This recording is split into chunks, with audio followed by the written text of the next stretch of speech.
রক্তচোষা মৃত্যু বান মারণ। স্ক্রিনে আজকের এই মহাযজ্ঞের আসনে আমি আপনাদেরকে দেখাবো কিভাবে শত্রুকে দূর থেকে রক্তচোষা বান মারবেন।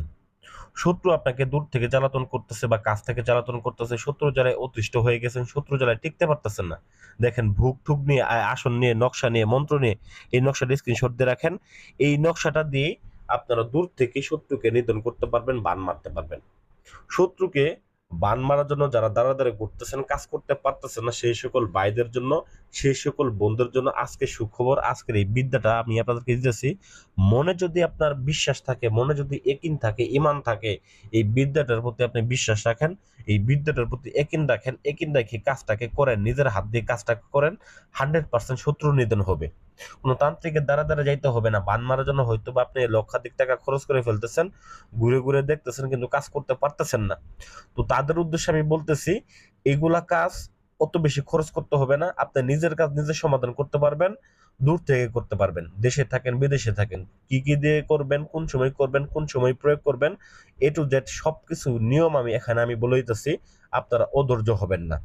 তো এটার জন্য আপনাকে প্রথমত কি করতে হবে, এই নকশাটাকে নিতে হবে এবং আপনাকে যে কোনো শনিবার অথবা মঙ্গলবার দিন মোমবাতি আগরবাতি জ্বালায় আসন করে বসতে হবে।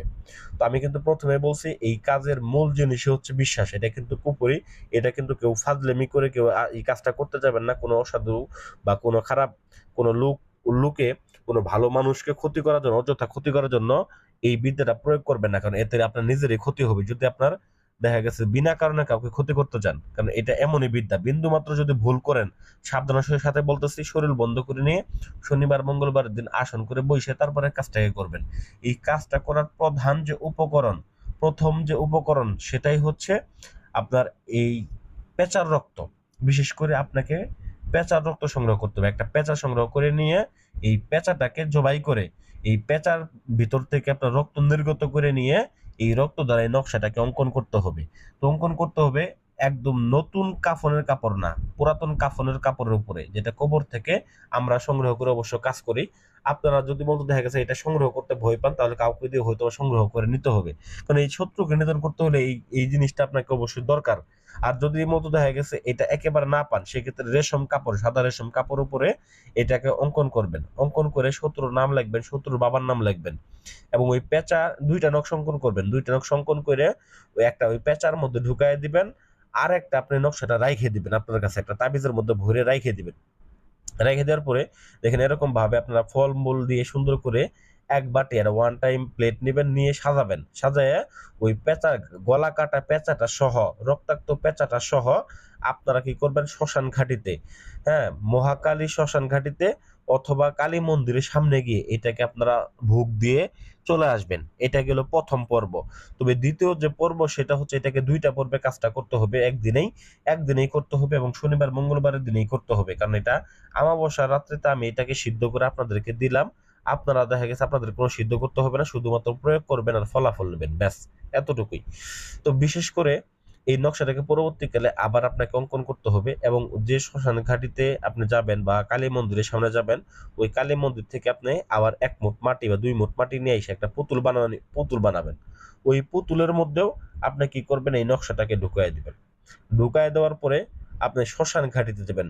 শ্মশান ঘাটিতে যা দেখবেন, ছোট ছোট হিন্দুদের বাচ্চা যারা ছেলে মেয়ে, ছোট ছোট ছেলে মেয়ে মারা যায়, তাদের কিন্তু পুরানো হয় না, ওদেরকে কবর দেয়া হয়।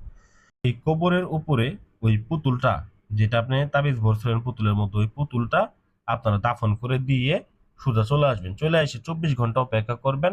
শত্রু দেশে থাকুক, বিদেশে থাকুক, যেখানে থাকুক, যে অবস্থায় থাকুক, ওই মা কালীই তাকে ধ্বংস করে দিবে এবং ওই শ্মশান কালীই তাকে ধ্বংস করে দিবে। সে যেখানে তো যতগুলা শরীর বন্ধ তাবিজ সে ব্যবহার করুক না কেন, তাকে মাত্র 24 ঘন্টার মধ্যে তার ঘাড় মোটকে, হ্যাঁ, ডাইরেক্ট সে স্ট্রোক, কবিরাজ দিয়ে যদি পরীক্ষা করে দেখাবে যে স্ট্রোক করছে, ডাক্তার দিয়ে যদি পরীক্ষা করে দেখাবে স্ট্রোক করছে, কিন্তু প্রকৃতপক্ষে সে স্ট্রোক করে নাই। সে প্রকৃত অর্থে এখানে তার সমস্যা হয়েছে, সে ব্যক্তি তাকে এই মহাকালী বা শ্মশানকালী তাকে ঘাড় মোটকে তাকে শেষ করে দেবে। এই হচ্ছে আজকের আমার এই বিদ্যাটা।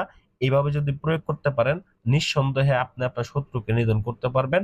আপনার কোনো জায়গায় ঘুরতে হবে না, শুধুমাত্র মনে বিশ্বাস রেখে একিন রেখে কাজ করবেন। আর যারা একেবারে অপারক, করতে পারেন না, স্ক্রিন নাম্বার যোগাযোগ করবেন, আমরা করে দিব। তবে বিশ্বাস থাকলে ফোন দিবেন, না থাকলে ফোন দিবেন না, সোজা কথা। অযথা ফোন দিয়ে বিরক্ত করবেন না। আর কাজের নিয়ম জানা যদি কোনো প্রকার সমস্যা হয় তো অবশ্যই কমেন্ট করে বা স্ক্রিন নাম্বার এই মতো যোগাযোগ করে জানাবেন। আমরা আপনাদেরকে নিয়মটা পুঙ্খানুপুঙ্খ ভাবে আবার বলে দেবো। ধন্যবাদ সবাইকে, ভালো